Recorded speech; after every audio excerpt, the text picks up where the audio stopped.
یہ پاک سید عالم صلی اللہ علیہ وسلم نے ہمیشہ قربانی فرمائی، ہمیشہ۔ آج تو حضور نے ایک فرمایا، اللہ ہم سب کو حج کی توفیق عطا فرمائے اور بار بار حج کی توفیق دے۔ صحابہ نے 40 حج فرمائے ہیں، 50 حج فرمائے، حضرت فضیل بن عیاض نے 60 حج فرمائے۔ اللہ کو توفیق دے، قبول فرمائے اور اللہ سب کو بار بار وہ موقع نصیب فرمائے۔ تو نبی پاک صلی اللہ تعالیٰ علیہ وسلم نے حج ایک فرمایا، قربانی حضور جس دن مدینے آئے اس وقت شروع فرمائی، اور ہر سال حضور قربانی دیتے، ہر سال 2 جانور ذبح فرمائے۔ یا رسول اللہ صلی اللہ تعالیٰ علیہ وسلم، 2 کا کیا مقصد فرمایا؟ ایک میری طرف سے، ایک میری غریب امت کی طرف سے۔ یا رسول اللہ صلی اللہ علیہ وسلم کس طرف سے فرمایا؟ ایک میری طرف سے، ایک میری امت کی طرف سے۔ کبھی فرمایا ایک میری طرف سے، ایک میرے اہل بیت اور میری امت کی طرف سے۔ 2 جانور حضور نے ذبح فرمائے، اور پھر میرے حبیب پاک صلی اللہ تعالیٰ علیہ وسلم کے غلام مولا علی شیر خدا، ابن ماجہ کی روایت ہے، حضرت علی شیر خدا فرماتے ہیں کہ نبی پاک علیہ الصلوۃ والسلام 2 جانور ذبح کرتے تھے۔ خود حضرت علی کی جب باری آئی تو انہوں نے بھی 2 فرمائے۔ تو صحابہ نے پوچھا کہ علی 2 کیوں؟ 2 کس لیے؟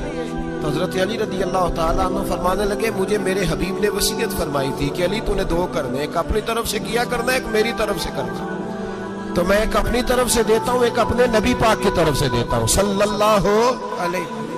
2 جانور۔ آپ لوگوں نے سنی ہوئی ہے یہ بات کہ مہینہ کھانا نہیں پکتا تھا حضور کے گھر میں۔ حضرت عائشہ فرماتی ہیں 3 چاند اور 3 سورج اکٹھے کبھی نہیں دیکھے جب ساتھ روٹی بھی کھائی ہو، یعنی 3 دن مسلسل کبھی کھانا نہیں کھایا۔ قربانیاں کتنی دی بولیے؟ حضرت علی شیر خدا کا مکان کوئی نہیں اپنا، کوئی گھر نہیں بنایا۔ مولا کائنات شیر خدا، میں نے یہ بات پھر دہرا رہا ہوں، پہلے بھی میں نے عرض کی تھی، پکا کرنے کے لیے دہرا رہا ہوں۔ حضرت علی کا کوئی کاروبار نہیں بظاہر۔ بی بی صاحبہ فرماتی ہیں کہ کئی ہفتے صرف سرکہ اور کھجوریں۔ قربانیاں کتنی؟ اسی سارے صاحب لان ٹورے ہیں کہ ساڑھے تے لگ دی ہے کہ نہیں، پکا۔ اور پھر جب بات ہوتی ہے دینے کی تو ماحول اور ہوتا ہے، جب لینے کی باری ہوتی ہے تو ماحول اور ہوتا ہے۔ قربانی واجب ہے اس شخص پر جس کے پاس 52.5 تولے چاندی یا 7.5 تولے، لیکن میں 7.5 تولے والا فتویٰ نہیں دیتا، میں 52.5 تولے چاندی والا فتویٰ دیتا ہوں، اس لیے کہ 52.5 تولے چاندی تو شاید تولہ یا 1.5 تولہ سونے کے برابر ہی ہو جائے، ٹھیک ہے نا جی؟ تو 7.5 تولے سونا 50-60 ہزار روپیہ جس آدمی کے اکاؤنٹ میں موجود ہے وہ قربانی کرے۔ بلکہ امام شافعی رحمۃ اللہ علیہ فرمایا کرتے تھے جس نے 3 کمروں کو تالا لگایا ہوا ہے وہ 3 کمرے فارغ ہیں، اس کے کسی کام کے نہیں، ان کی قیمت کا حساب لگائے۔ چھت پہ سٹور بنا دیا ہے، کوئی مطلب نہیں اس کا، اور جو ویسے رکھی ہوئے ہیں کوئی معنی ہی نہیں کمرے کا، ماتے تھے حساب لگائے، قربانی کرے۔ رب کریم کی بارگاہ میں دینے کا جب معاملہ آیا تو تم گول کر گیا کام۔ میرے رسول کائنات سرور عالم صلی اللہ علیہ وسلم کا جب اپنے لیے چیزیں استعمال کرنے کا ماحول ہے تو محبوب پاک علیہ الصلوۃ والسلام نے مہینہ روٹی نہیں پکائی۔ یہاں جو آدمی ہر جمعرات کو 4 کلو بکرے کا گوشت پکاتا ہے اور ہر تیسرے دن مرغی کا گوشت لاتا ہے، وہ قربانی کی باری آتی ہے تو کہتا ہے میرے پہ لگتی نہیں۔ وہ ٹھیک ہے ابا جی لے آئے، ابا جی کی طرف سے قربانی ہے، اس دفعہ ابا جی کی، اگلی دفعہ اماں جی کی، اس سے اگلی دفعہ دادی جی کی۔ او خدا کے بندو، جس آدمی کے پاس پیسے ہیں پہلے اپنی قربانی واجب ہے۔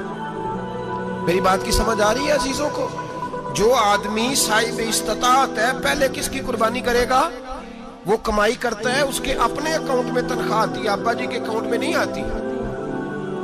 اس نے اپنا بینک بیلنس چوری بھی رکھا ہوا ابا جی سے۔ پہلے اپنی قربانی کرے، اگر اس کو شوق ہے، دل کرتا ہے تو ایک اور خریدے، پھر ابا جی کی طرف سے کرے۔ اگر اللہ نے توفیق دیا تو ایک اور خریدے، اماں جی کی طرف سے کرے، اور اگر اس کے دل کو اللہ ٹھنڈک عطا کرے، سکون کرے، تو پھر اپنے رسول کی طرف سے بھی قربانی دے، پھر اپنے محبوب کی جانب سے بھی قربانی کرے۔ نبی پاک صلی اللہ تعالیٰ علیہ وسلم نے ہر سال 2 قربانیاں دی، 10 سال۔ کل کتنی ہوگی 10 سالوں میں بولیے؟ اور جب حضور حج کرنے گئے نبی پاک نے 63 اونٹ ذبح فرمائے،